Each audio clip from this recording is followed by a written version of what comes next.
लोग भले कहते हैं कि खाली हाथ आए थे, ठीक है खाली हाथ आए थे, लेकिन खाली हाथ जाना नहीं है। इस देश का ऋण चुका के जाना है।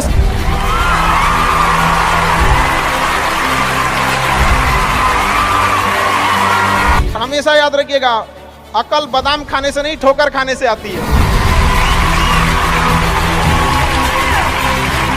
हमने इतिहास से यह सीखा है कि इतिहास से कोई कुछ नहीं सीखता।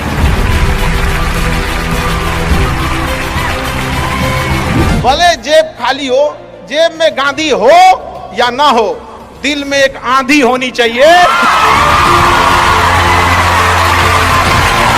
जो बोले हैं, जो ठाने हैं, वो कर लेंगे यहां पर, और नहीं कर सकते हैं तो दुर्भाग्य है इस भारत की धरती पर जन्म लिया हुआ।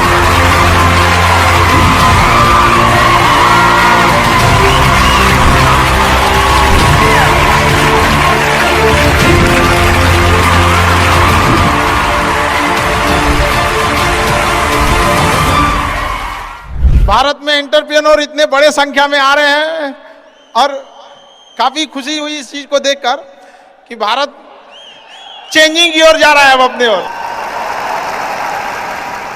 हमेशा सीखने की प्रवृत्ति रखिएगा।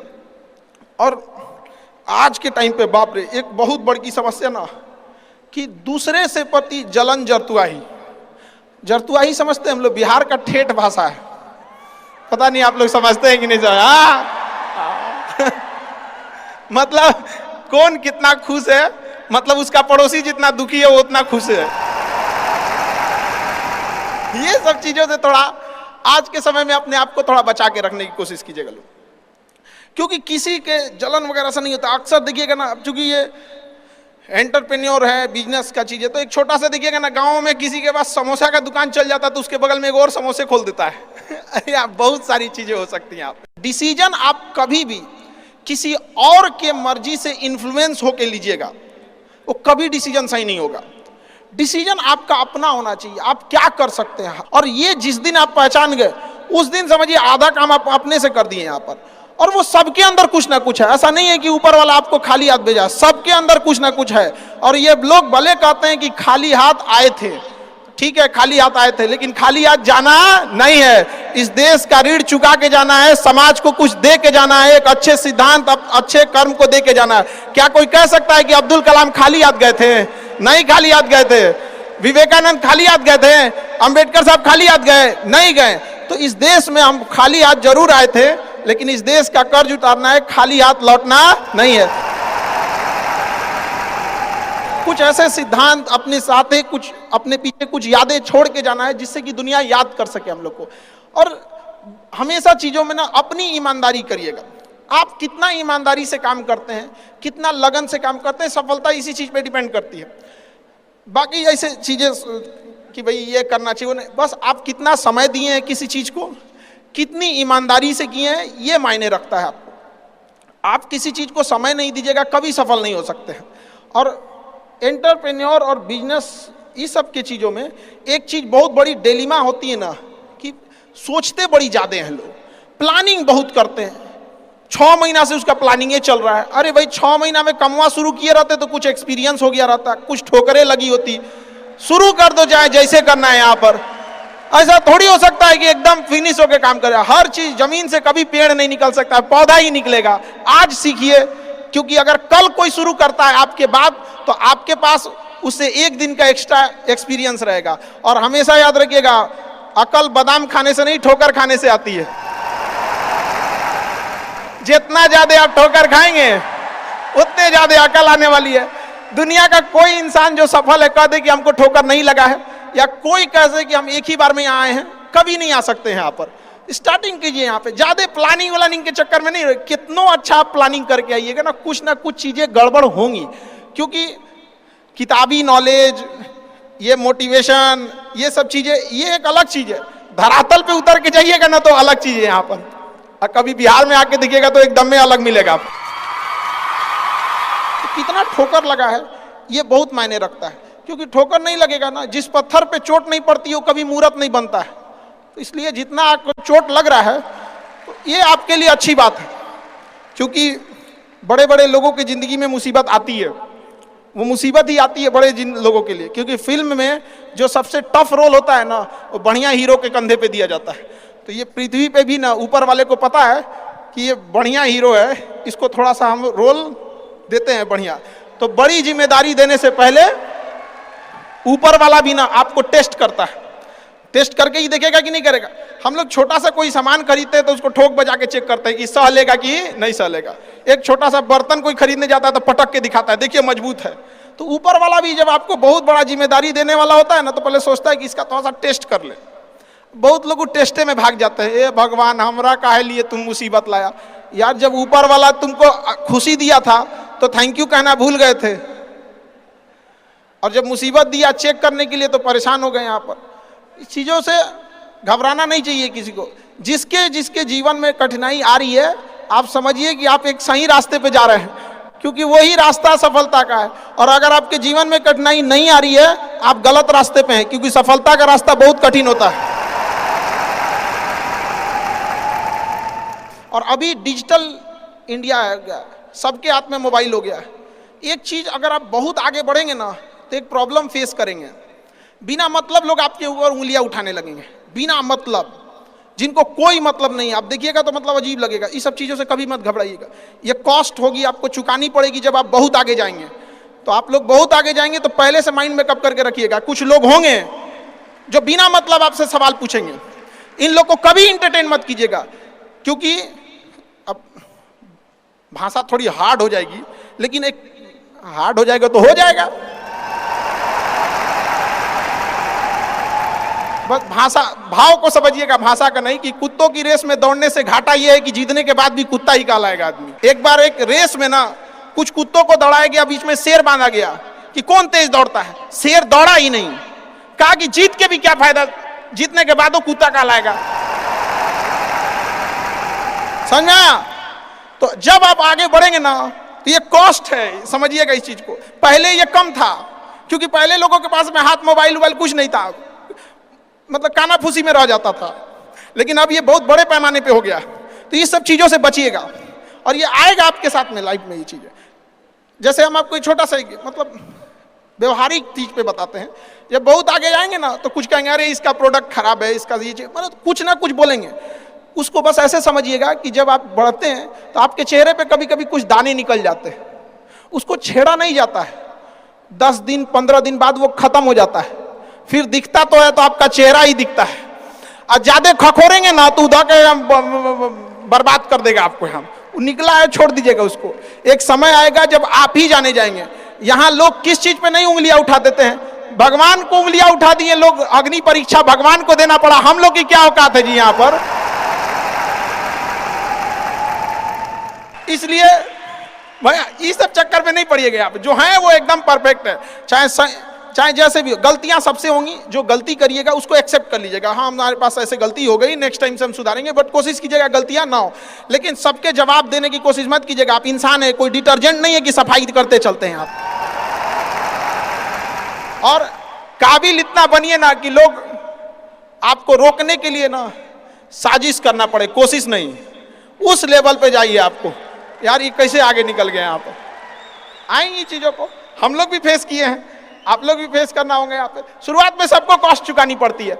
और ना लोग कहते हैं कि सबके अंदर कोई यूनिक क्वालिटी होती है। इसको पहचानने का एक तरीका होता है। जब आप मुसीबत में फंसेंगे ना, तो वही काम कीजिएगा जो आपको सबसे अच्छा आता है, सबसे अच्छा आता है। आप मुसीबत में फंसेंगे। हम लोग जब इंटर पास किए थे तो हम लोग के सामने भी फाइनेंशियल क्राइसिस आया था। सबसे पहले वेल्डिंग मारना चालू किया था आदमी की, बिना किसी काम का किसी दुकान पे बैठ के वेल्डिंग मारते रहो।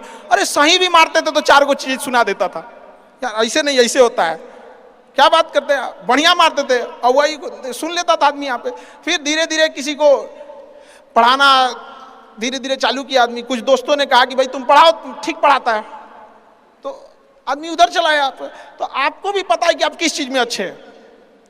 तो धीरे धीरे अपने आप के अंदर वो पहचानिए, उसको सुधारने की कोशिश कीजिए और इधर उधर ज्यादा ध्यान नहीं दीजिए। मुसीबत आए तो अपने आप को एक बार थपथपाइएगा कि हाँ आप उस एलीट क्लास में हैं जिसके सामने मुसीबत आई है। और एक समय आएगा कि जब आप इस मुसीबत को पार कर जाएंगे, और एक समय आएगा कि जब यहाँ आके आप अभी अपनी संघर्ष की कहानी बताएंगे कि हम भी ऐसा थे। और हम आप सबसे यही उम्मीद करते हैं कि भगवान से भी हाथ जोड़ के यही दुआ मांगते हैं कि जितने लोग हैं देश के, सबको एक दिन अपनी कहानी सुनानी पड़े, क्योंकि यह देश वीरों की धरती है, वीरांगनाओं की धरती है। यहाँ पर हर बच्चा यहाँ का फौलाद है अपने आप में यहाँ पर। तो ये वक्त है अब ऋण चुकाने का।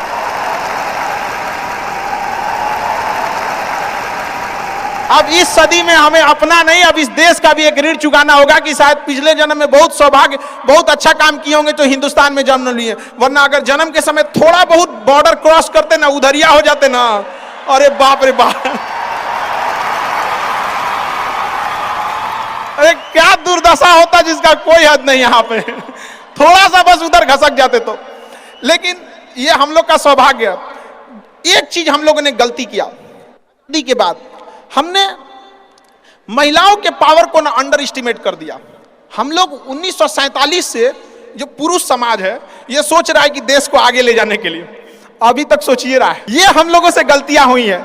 और लड़कियों को हमने जो साथ छोड़ दिया महिलाओं का ना, बस यकीन मानिए जिस दिन भारत देश की महिलाएं पुरुषों के साथ कदम से कदम मिला ली, 10 साल में देश की सूरत बदल जाएगी, दुनिया देखते रह जाएगी। यहाँ पर हम इस चीज को ज्यादा समझ सकते हैं क्योंकि हमारी खुद की बहन नहीं, अपनी बहन नहीं, लेकिन अभी भी हम अपना घर देखते हैं ना तो लगता है कि बहुत बड़ी कमी है। और अगर बहन रहती तो चीजों को अच्छे से समेट के रख सकती थी। अब तो इसलिए हम देखेंगे हमको इंडिया में सबसे ज्यादा राखी बांधी जाती है, पूरे हिंदुस्तान में सबसे ज्यादा राखी बांधी जाती है। नहीं था तो हमारे यहाँ माझी जी थे ना, वो कहे कि भगवान के भरोसे मत बैठो, क्या पता भगवान तोरे भरोसे बैठा लो। तो बहन नहीं थी तो क्या दिक्कत है, दुनिया में सबसे ज्यादा राखी बांधी गई। अब मतलब अभी सोचते हैं कि अगली बार, अभी इस बार 7,500 राखी बांधी गई थी, 7,500। हर साल रक्षाबंधन के बाद, पहले ही रक्षाबंधन से पहले हमको एक डॉक्टर अपॉइंट करके रखना पड़ता है कि सर मेरा ना ब्लड रुक जाएगा, इतना राखी बांधी जाती है। तो आप एकदम ना स्टैंड बाई पे रेडी रहिएगा वहां पे। इतना राखी बांधने के बाद एक आदमी आता है मेरा हाथ उठाने वाला, वो हाथ लेके चलता है, हम ऐसे चलते रहते हैं। तो खुश नसीब हैं वो लोग जिनके घर में बहनें हैं, जिनकी बेटियां हैं। आप उसकी कदर नहीं कर सकते हैं तो यकीन मानिए इसका बदला भगवान जरूर लेता है। आजकल लोग देखते हैं कि लोग बहू की कदर नहीं करते। अरे वो आपकी बेटी है, चेहरा बदल के वापस भगवान ने भेजा है आपको, नहीं कर सकते कदर ना, तो आपने भगवान की उस नेमत को ठुकरा दिया है। अब फिर घरे में मुसीबत आएगा तो कहेंगे कि पता नहीं क्या हो गया। चाहे चांद पे पहुंच जाइए, चाहे जितना भी आगे चल जाइए, अपनी सभ्यता संस्कृति को मत भूलिएगा वरना मिट जाइएगा आप यहां से। यूनान मिस्र रूमा सब लुट गए जहां से, लेकिन मगर है बाकी नामो निशा हमारा। कुछ बात है कि हस्ती मिटती नहीं हमारी, सदियों रहा है दुश्मन दौरे जहां हमारा। भारत को मिटाने की कोशिश की गई, मिटा कभी नहीं। इसलिए याद रखिएगा अपनी संस्कृति को नहीं भूलना है। और हमसे गौरवपूर्ण संस्कृति पूरे भारत, पूरे विश्व में किसकी है यहाँ पर। तो ये चीजों को थोड़ा सा आप लोग को ध्यान में रखना है और आपस में मिलजुल के एक देश वाली भावना लेके चलना है कि हम सबको मिलकर अब देश को अपना उस पुराना जो गौरव मिला था उसको वापस लौटाना है। और आप लोग आगे बढ़ेंगे, युवाओं में है, अब जिधर युवा चलते हैं उधर ही सब कुछ चल देता है। यहाँ पर तलवारों के साए पर इतिहास हमारा बनता है, जिस ओर जवानी चलती है उस ओर जमाना चलता है। आप युवा लोग हैं, आपको किसी कौन रोक सकता है यहाँ पे। मैं दरिया हूं, अपना हुनर जानता हूं, जिधर से भी गुजरूंगा अपना रास्ता बना लूंगा। तो युवाओं में यही तो एक है, भले जेब खाली हो, जेब में गांधी हो या ना हो, दिल में एक आंधी होनी चाहिए। जो बोले हैं, जो ठाने हैं वो कर लेंगे यहाँ पर, और नहीं कर सकते हैं तो दुर्भाग्य है इस भारत की धरती पर जन्म लिया हुआ, ये व्यर्थ हो जाएगा यहाँ पर। तो एक कहानी लिखना है जो आगे जाके सबको सुनाना है। और हर उस घर में 2 किलो अलग से मिठाई जाएगी जिस घर से आवाज आई थी कि इससे नहीं हो सकता है, अलग से एकदम ले भैया ये तेरे लिए स्पेशल है। यहाँ पर एकदम तारीफ करने वालों की कमी हो जाए, जलने वालों की कमी नहीं होना चाहिए। एकदम मिसाल बनिए। आप सब लोग को, हमारा आप सब लोग को ढेर सारा शुभकामनाएं, दुआएं। आपके ठोकरें आएंगी, लगेंगी ठोकरें, उसी को ठोकर लगती है ना जो चलता है, जो सुतल है बेड पे, ओकरा कौन ची का ठोकर लगने वाला है। और ठोकर नहीं लगेगी तो नहीं आगे बढ़ सकते हैं। कामचोरों से तो इंडिया परेशान है, जो कुछ नहीं करता वो भी संडे को आराम करता है। अरे तोरे लिए कौन सी का संडे यार, काम बस ईमानदारी से कीजिए। हम लॉकडाउन का एक छोटा सा एग्जांपल देते हैं। हमारे यहाँ एक लेबर था, जो नहीं काम करते हैं लेबर लोग, उनकी बहुत दुर्दशा हो गई लॉकडाउन में। रियल में एक्चुअली उनके साथ प्रॉब्लम क्या है ना, they don't have backup money. वो डेली कमाने वाले हैं, डेली खाने वाले हैं। उनका अगर 10 दिन का दिहाड़ी बंद हो गया ना तो उनके लिए बहुत दिक्कत आ जाती है। और लॉकडाउन में बेचारों के साथ क्या हो गया, अब इतनी पॉपुलेशन है, गवर्नमेंट भी कितना को देख सकती है, एक लिमिटेशन है वहां पर। तो उसके साथ बहुत दिक्कत आ गया। तो हमसे बेचारे, हम भी लॉकडाउन में खाली बैठे थे, तो हमसे बोले कि देखिए एक तो काम नहीं मिलता है तो हम लोग को महीना में 20 दिन मिलेगा, 22 दिन मिलेगा, हम लोग के पास बैकअप नहीं होता है। तो उसको हमने एक छोटा सा बात बोला कि भाई देखो, एक काम बस मेरा 1 महीना करके देखना, नहीं अच्छा लगे तो छोड़ देना। काम पे जाते कितने हो, तो बताया कि 8 बजे जाते हैं। अलग अलग शहर में वो काम करने वाले मजदूर जो आते हैं, मिस्त्री, उनका टाइमिंग अलग अलग हो सकता है। हमारे यहाँ 8 बजे आते हैं लोग, और फिर दोपहर में लंच करते हैं, शाम में 5 बजे चले जाते हैं। तो कहे 8 बजे के काम में आप कितने बजे जाते हो? कहा कि सर वही पहुँचते पहुँचते 7:15 हो जाता है, खैनी उनी बनाते चाय पीते 8:30 हो जाता है। हम कहे एक बात बताओ, ये आधा घंटा तुम किस में काटे?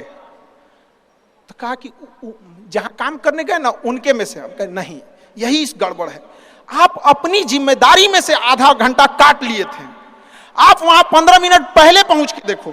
तो कहे आई क्या बोलते हैं मास्टर, पगला गए हैं एकदम। हम भाई देख तुम 1 महीना काम करके देखो, बस तुम वहां 15 मिनट पहले पहुंच के देखो। वो इंसान 15 मिनट पहले पहुंच जाता था, 5 मिनट पहले ही काम चालू कर देता था, बाकियों के आने से पहले। लंच पे जाते थे तो जब सब चले जाते थे 1-8 मिनट लेट से लंच जाते थे, कुछ नहीं होने वाला है।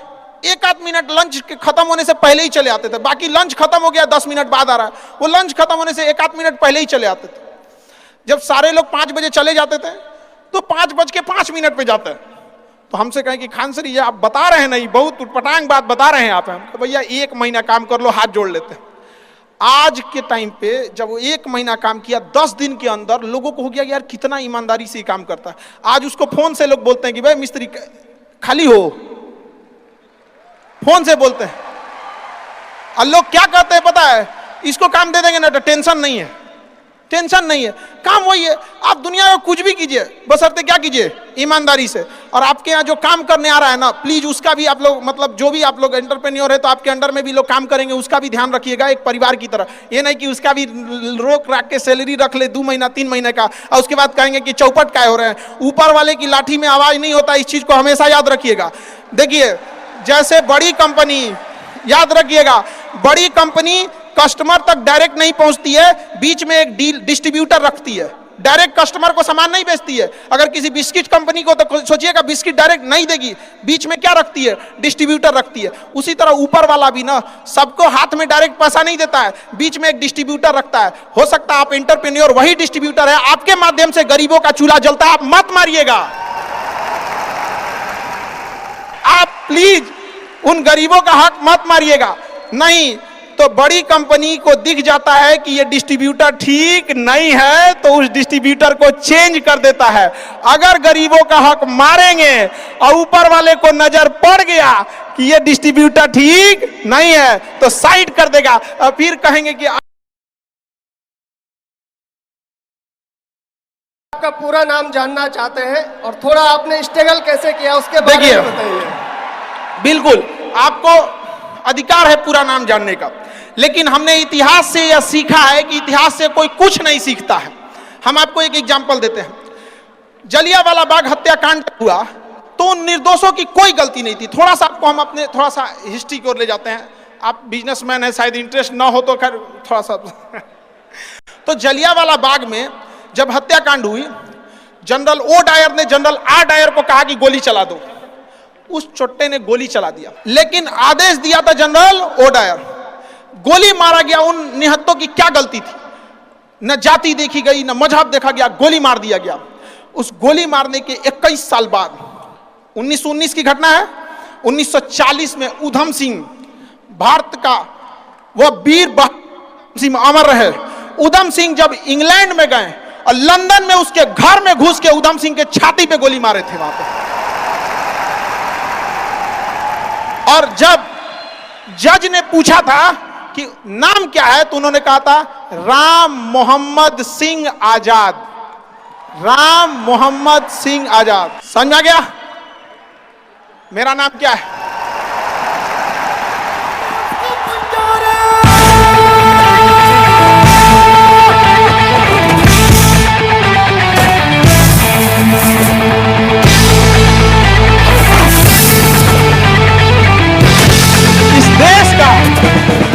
इस देश का इतना गौरवपूर्ण इतिहास अगर हम भूलेंगे तो इतिहास माफ नहीं करेगा, और उन शहीदों के लिए यह एक शर्म की बात हो जाएगी। उनकी आत्मा को उस दिन गर्व महसूस होगा जब हम सब अपनी जाति, धर्म, मजहब छोड़कर एक हिंदुस्तानी कहलाएंगे। यहां पर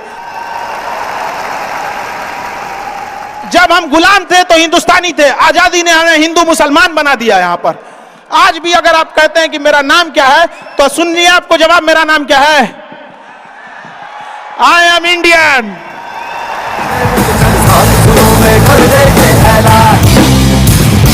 हिम्मत है तो ठोको, जुर्रत है तो मारो, आज हथेली में रखती है जान। मेरी एज अभी 21 है, ठीक है। तो मैंने अभी रिसेंटली कॉर्पोरेट लाइफ में एंटर किया है। तो मैंने चाणक्य नीति पढ़ी थी। तो चाणक्य नीति में चाणक्य जी एक चीज बोलते हैं, वो कहते हैं कि जंगल में जो टेढ़े पेड़ होते हैं वो बाद में कटते हैं, लेकिन जो जंगल में सीधे पेड़ होते हैं वो तुरंत कट जाते हैं। तो आप मतलब तो समझ गए होंगे कि लाइफ में क्या करना चाहिए और किस तरीके से हमें मतलब टेढ़े बन के रहना चाहिए कि अपने सीधे बन के रहना चाहिए। देखिए समझिए ध्यान से, जैसा देश वैसा भेष। अगर प्यार से बात करने वाले हैं तो प्यार से बात कीजिए। सब लोग प्यार से नहीं मान सकते हैं, और अगर सब प्यार से मान सकते थे तो बांसुरी बजाने वाला कृष्ण कन्हैया कभी महाभारत होने नहीं देते। लेकिन एक चीज हमेशा याद रखिएगा, अगर आप किसी से अकड़ जाते हैं, अगर आप किसी से अकड़ जाते हैं, रूडली बात कर लेते हैं, तो फिर प्यार से बात करने का ऑप्शन हमेशा के लिए खत्म हो जाता है, हमेशा के लिए खत्म हो जाएगा। फिर आप उसे प्यार से नहीं समझा सकते। लेकिन अगर आप उसे शुरुआत में प्यार से डील करते हैं तो अकड़ने का ऑप्शन तो लास्ट तक रहता है। तो ये शुरुआती ऑप्शन गड़बड़ नहीं कीजिएगा। और मिजाज में कुछ सख्ती भी जरूरी है, वरना लोग पी जाते अगर समंदर खारा ना होता। अपने आप को इतना भी सस्ता मत कीजिएगा कि 2 कौड़ी का इंसान खेल के चला जाए, ठीक है। तो आपका एटीट्यूड डिपेंड करना चाहिए सामने कौन है, एक जैसा नहीं। हाँ, अतिथि देवो भव है, इसी चक्कर में अंग्रेज धो के चल गए हम लोग। और हम लोग रहते वास्को डिगामा को बांध के मारते पहले। मैं 3 विद्यालय का संचालन कर रहा हूं और वर्तमान में कानपुर देहात में सबसे टॉप में विद्यालय है। मैं चाहता हूं कि उस संस्था को प्रदेश और देश लेवल पर ले जाऊं, तो क्या उसके लिए सुझाव चाहता हूं आपसे। सर थोड़ा सा एक चीज करिएगा, आप संस्था को टॉप या संस्था को बेहतर से बेटर, आप एक कोशिश कीजिएगा कि संस्था में पढ़ रहे वाले बच्चों को टॉप करा दे। बस वो बच्चे टॉप रहने चाहिए। सर हमारी संस्था में जाएंगे, वो गोदाम था, अनाज रखने वाले गोदाम को हम क्लासरूम बनाए हैं। हमारे यहाँ लगभग 200-250 लड़के जमीन पे बैठ के पढ़ते हैं। हमने कभी संस्था पे ध्यान ही नहीं दिया। जब भी ध्यान दिए बच्चों पे ध्यान दिए। तो सर एजुकेशन में वो करना है कि वो बच्चे ब्रांड एम्बेसडर बने आगे जाके।